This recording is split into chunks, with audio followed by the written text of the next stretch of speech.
বান্দা তুমি দুনিয়াতে যতদিন পেয়েছো এর মধ্যে তোমার শিশুকাল 14-15 বছর শেষ হলো, তারপর থেকে যে তোমার উপরে নামাজ ফরজ হয়েছে, মৃত্যু পর্যন্ত তুমি যে সময়টা পেয়েছো, তুমি এই নামাজের হিসাবটা আমাকে দাও। এই নামাজের হিসাব আমাদেরকে যেহেতু দিতে হবে, নামাজের ক্ষেত্রে কোনো ছাড় দেওয়ার কোনো সুযোগ আমাদের নাই। আল্লাহ পাকের পক্ষ থেকে ফরজ। কোরআনে মাজিদে আল্লাহ পাক বলেন, ফাসুবহানাল্লাহি হিনা তুমসুনা ওয়া হিনা তুসবিহুন। আল্লাহ পাক কোরআনে মাজিদে কোরআন এর গুরুত্বপূর্ণ আয়াতে আমাদের উপর নামাজ ফরজ করে আল্লাহ পাক আদেশ জারি করে দিয়েছেন। ফাসুবহানাল্লাহ, আল্লাহ পাকের পবিত্রতা ঘোষণা। এই সুবহান মানে সাব্বিহুল্লাহ, তোমরা আল্লাহ পাকের তাসবিহ, আদেশ অর্থ আল্লাহ পাক এখানে ব্যবহার করেছেন।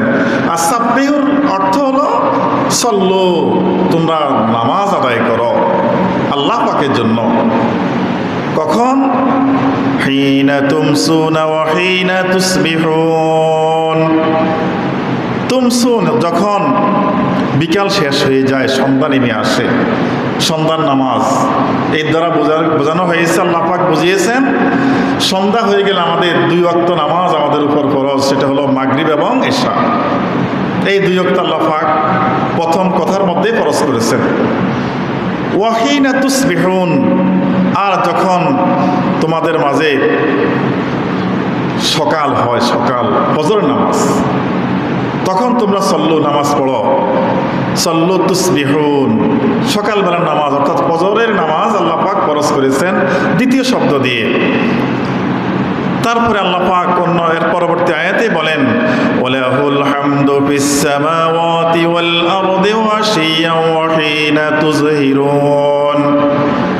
ওয়ালাহুল হামদু ফিস সামাওয়াতি ওয়াল আরদ, এই দুনিয়াতে আসমান এবং জমিন আমরা দেখি, দুনিয়ার মধ্যে মানুষ ছাড়া যত প্রকার জীবজন্তু আল্লাহ পাকের এই দুনিয়াতে বসবাস করে, সবাই তো তাসবিহ পড়ে আল্লাহ পাকের জন্য, আল্লাহ পাকের পবিত্রতা বর্ণনা করে, আল্লাহ পাকের শুকরিয়া জ্ঞাপন করে। আর আসমানে যারা রয়েছে, ফেরেশতাকুল রয়েছে আসমানের মধ্যে আল্লাহ পাক রেখে দিয়েছেন, তারাও সব সময় আল্লাহ পাকের প্রশংসা ঘোষণা করতেছে, চলতেছে আল্লাহ পাকের ঘোষণা। সুতরাং ও আশিয়াও ওয়াহিনা তুযহিরুন, তোমরা বিকালের নামাজটা আদায় করো, অর্থাৎ আসরের নামাজ আদায় করো। ওয়াহিনা তুযহিরুন, এবং যখন জোহর হয়, জোহরের নামাজ। এই দুটোর পাশাপাশি আয়াতের মধ্যে আল্লাহ পাক 5 ওয়াক্ত নামাজ ফরজ করে দিয়েছেন। প্রথম বললেন তুমসুনা, তারা মাগরিব এশা, তারপরে তুসবিহুন ফজরের নামাজ, এরপরে আশিয়া দ্বারা আসরের নামাজ, ও তুযহিরুন দ্বারা জোহরের নামাজ। এই 5 ওয়াক্ত নামাজ আল্লাহ পাক ফরজ করে দিয়েছেন। এমনভাবে আয়াতটা আল্লাহ পাক বলছেন, যদি আল্লাহ পাক এই শুধু বলতো তোমরা 5 ওয়াক্ত নামাজ পড়ো, তাহলে মানুষ ব্যাখ্যা করতে পারতো যে আমরা তো 2-4 দিন 2-1 বছর তো পড়ছি, আল্লাহ পাকের আদেশ তো পালন করলামই, পালন তো হয়ে গেল। যেমন দুরূদ শরীফের ক্ষেত্রে সাল্লু আলাইহি ওয়া সাল্লিমু তাসলিমা, একবার জীবনে রাসূল পাক সাল্লাল্লাহু আলাইহি ওয়াসাল্লামের উপর দুরূদ শরীফ পড়া ফরজ, অন্য সময়ে আল্লাহ রাসূলের নাম শুনলেই পড়া ওয়াজিব হয়ে যায়, এক বৈঠকে কয়েকবার পড়লে মুস্তাহাব পরবর্তী সময়গুলো।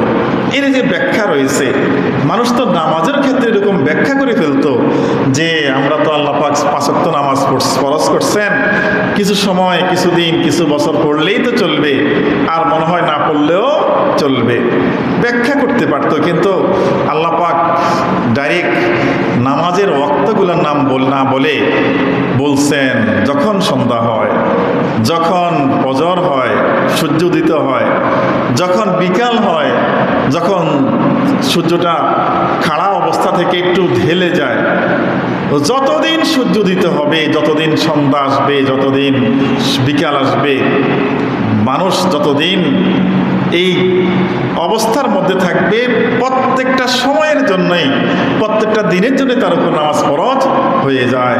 এই জন্য কোনো ব্যাখ্যার সুযোগ নাই যে আমি কয়েক বছর পড়লে আর বাকিগুলো না পড়লেও চলবে, সুযোগ নাই, কোনো সুযোগ নাই। এমনভাবে আল্লাহ পাক আয়াত সেট করে দিয়েছেন নামাজের ক্ষেত্রে, কোনো অবস্থায় নামাজ ছাড়া যাওয়ার সুযোগ আল্লাহ পাক এখানে দেন নাই, আমরা করতে পারবো না। সুতরাং নামাজ আদায় করতে হবে 5 ওয়াক্ত, এর মধ্যে কোনো প্রকার ছাড় দেওয়া যাবে না। কিন্তু এখানে বিষয় আরেকটা রয়েছে, আমরা তো শুধু নামাজ নিজেরা না পড়লেই তো চলবে না। আল্লাহ পাক শুধু আমাদেরকে যদি বলতেন তোমরা নামাজ আদায় করো, নামাজ আদায় করো, এই কথা বলে দিলে আমরা শুধু নামাজ আদায় করতাম, সমস্যা ছিল না।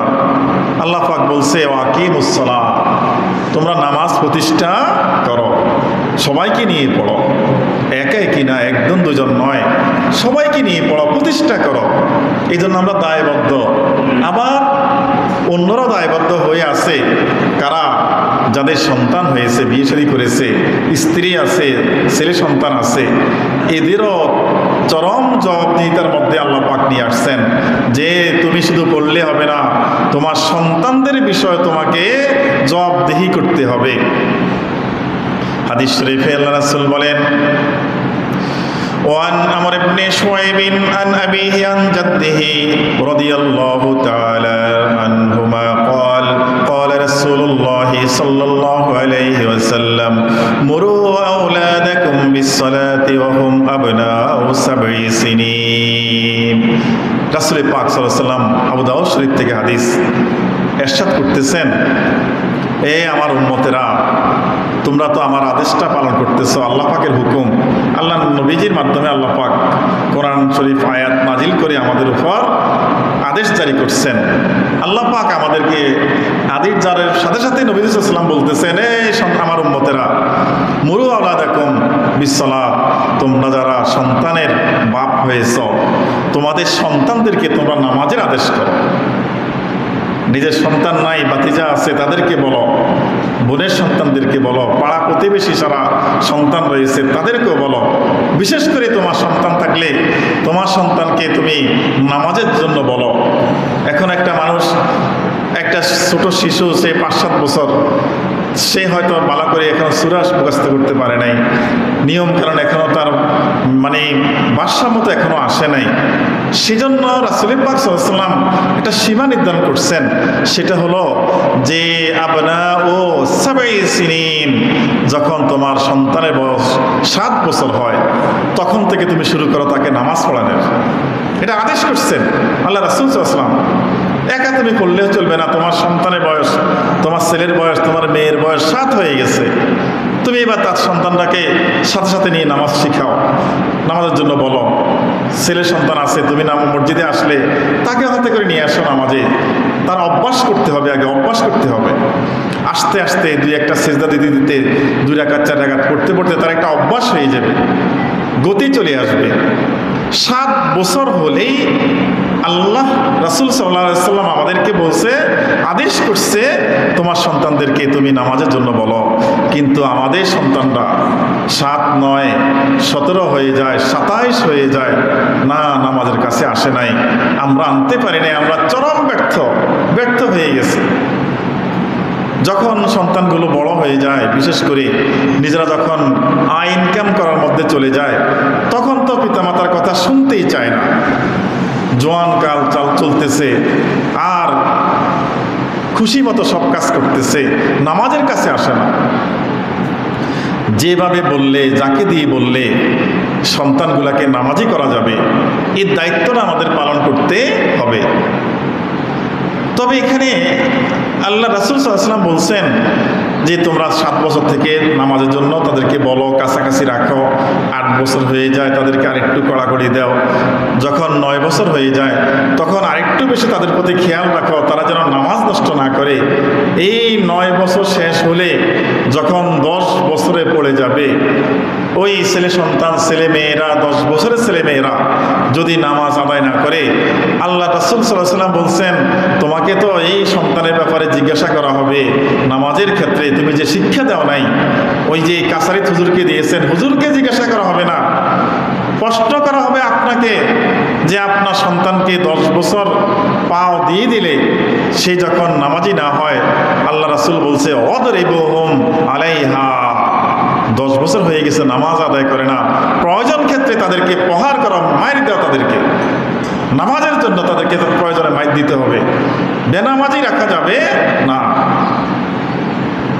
আর এই 10 বছর আমাদের সন্তানরা যখন চলে আসে, পাও দিয়ে দেয়, 10 বছর হয়ে যায়, আমরা কি চেষ্টা করছি কখনো আমাদের যে সন্তানগুলো আজকে যুবক হয়েছে, বিয়ে শাদী করেছে, বিয়ে করে ফেলছে, এখনো নামাজের মধ্যে কোনো গুরুত্ব নাই? আমরা তো 1 দিন 2 দিন 3 দিন বলার পরে যখন এই সন্তানরা নামাজ আদায় করে না, তখন আর আমরা বলা থেকে আমরা বঞ্চিত হয়ে যাই, বলি না, আমরা কত বলবো? এটা করা যাবে না, আমাদেরকে বলতে হবে প্রত্যেক দিন সূর্য উঠলেই নামাজ ফরজ, বলতে হবে সূর্য ডুবলেই নামাজ ফরজ, আসর এশা ফরজ।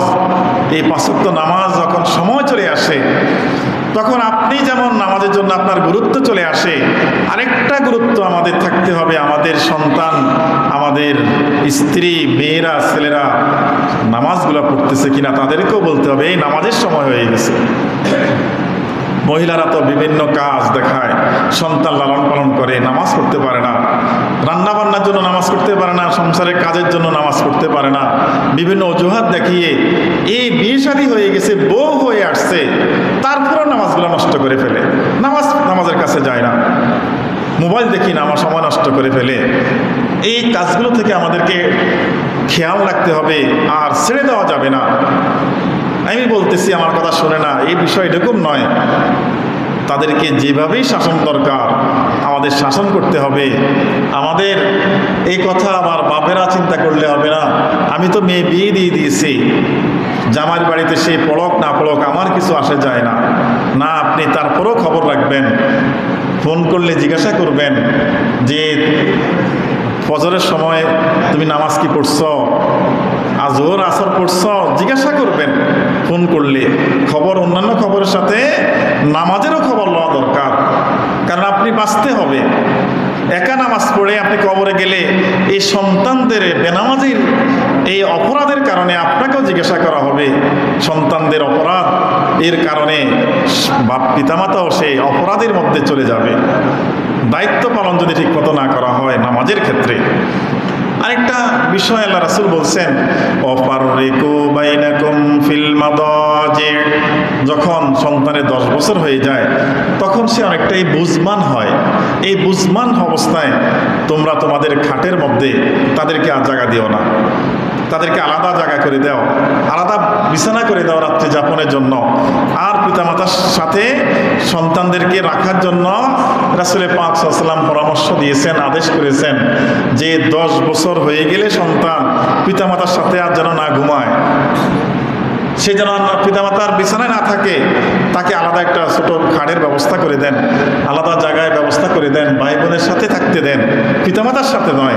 যেহেতু এখানে শরীয়তের বিধান, 10 বছর সন্তান হয়ে গেলে সে বুঝমান হয়ে গেছে, সে এখন নামাজি হয়ে গেছে, সে অন্য জায়গায় ঘুমাবে, সে অনেক কিছু বুঝে, এখন পিতামাতার সাথে রাখা যাবে না। এটা আল্লাহ রাসূল সাল্লাল্লাহু আলাইহি ওয়াসাল্লাম আদেশ করেছেন। এই আদেশটা আমাদেরকে পালন করার চেষ্টা করতে হবে।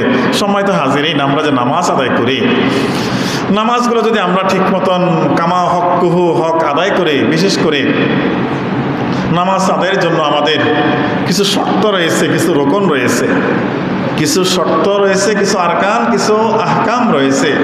এই আরকান এবং আহকামের প্রতি অত্যন্ত গুরুত্ব আমাদেরকে দিতে হবে। এই আরকান আহকাম 13টা ফরজ এগুলো, এই ফরজগুলোর মধ্যে কোনো অবস্থায় ছাড় দেওয়া যাবে না। বিশেষ করে এই 13 ফরজের মধ্যে নামাজের বাহিরেই 7টা ফরজ রয়েছে। শরীর পাক, কাপড় পাক, নামাজের জায়গা পাক, সতর ডাকা, কেবলামুখী হয়ে হওয়া, ওয়াক্ত মতো নামাজ পড়া, নামাজের নিয়ত করা, 7টা ফরজ। এই 7টা ফরজের ক্ষেত্রে কোনো একটা ফরজ ছুটা যাবে না। আর নামাজের ভিতরে আরো 6টা ফরজ রয়েছে। তাকবীরে তাহরিমা, আল্লাহু আকবার শব্দ বলা, আপনি যখন নামাজ শুরু করবেন প্রথম যে আল্লাহু আকবার এটা বলা ফরজ, প্রথমটা। এই তাকবীরে তাহরিমা বলা, দাঁড়াইয়া নামাজ পড়া, কেরাত পড়া, রুকু করা, 2 সেজদা করা, আখেরি বৈঠক, এই 6টা ফরজ নামাজের ভিতরে। এগুলা আরকান, আহকাম, রোকন এবং শর্ত, এই 13টা ফরজ আমরা যদি ঠিক মতো আদায় করি, পুত পবিত্রতা হয়ে ইখলাসের সাথে আল্লাহ পাকের জন্য নামাজে দাঁড়াই, নামাজে দাঁড়িয়ে সংসারের কথা চিন্তা না করি, নামাজে দাঁড়ালে আমাদের হিসাব নিকাশ, কোথায় যাব, কোথায় থেকে আসছি, কার সাথে দেখা করতে হবে, এত হিসাব নিকাশ নামাজের মধ্যে আসলে নামাজ কবুল হবে না।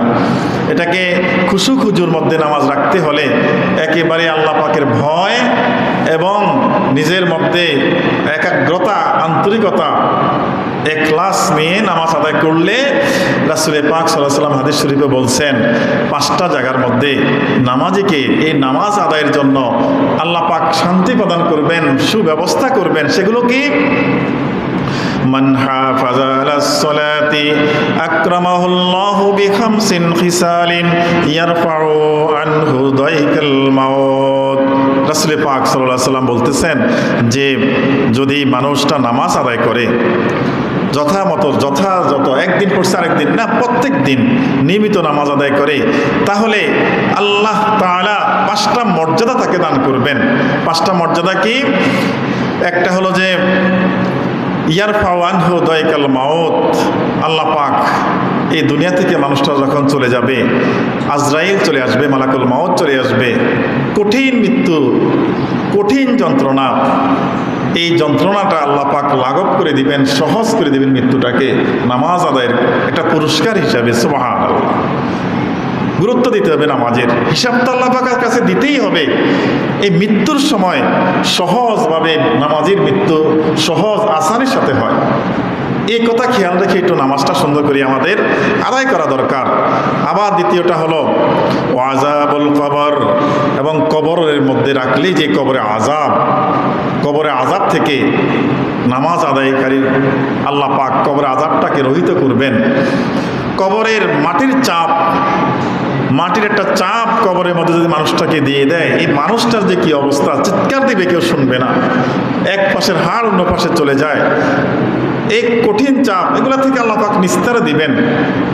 জুবদাতুল কবর, কবরে যে আযাবগুলো রয়েছে, আযাব থেকে আল্লাহ হেফাজত করবেন মানুষটা যদি ঠিকমতো নামাজি হয়ে যায়।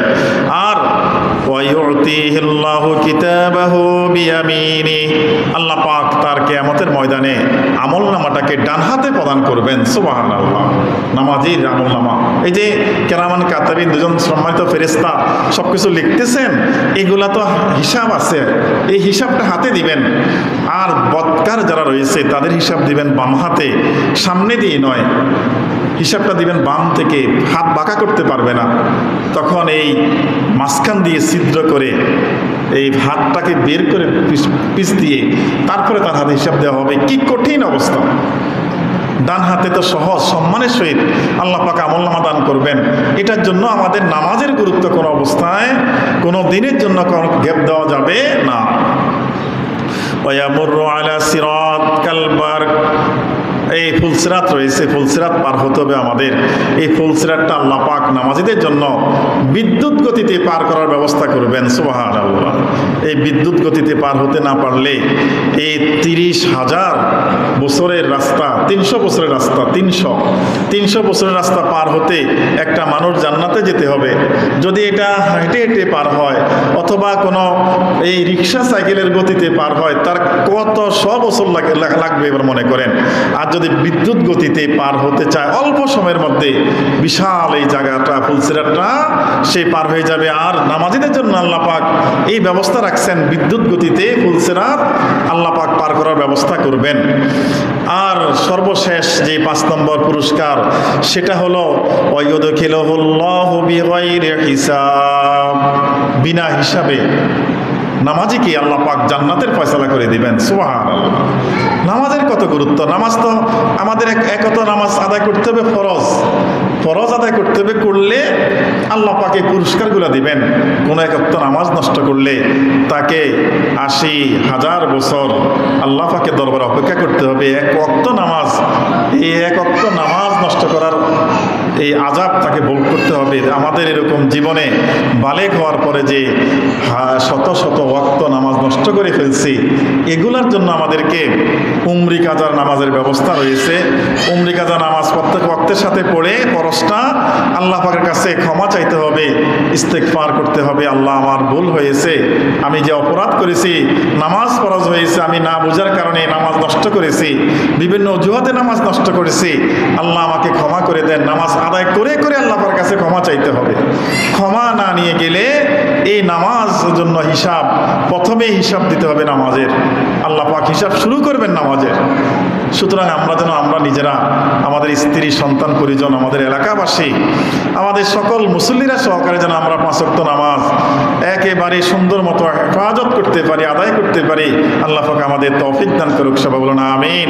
ওয়া আখিরু দাওয়ানা আনিল হামদুলিল্লাহি রাব্বিল আলামিন।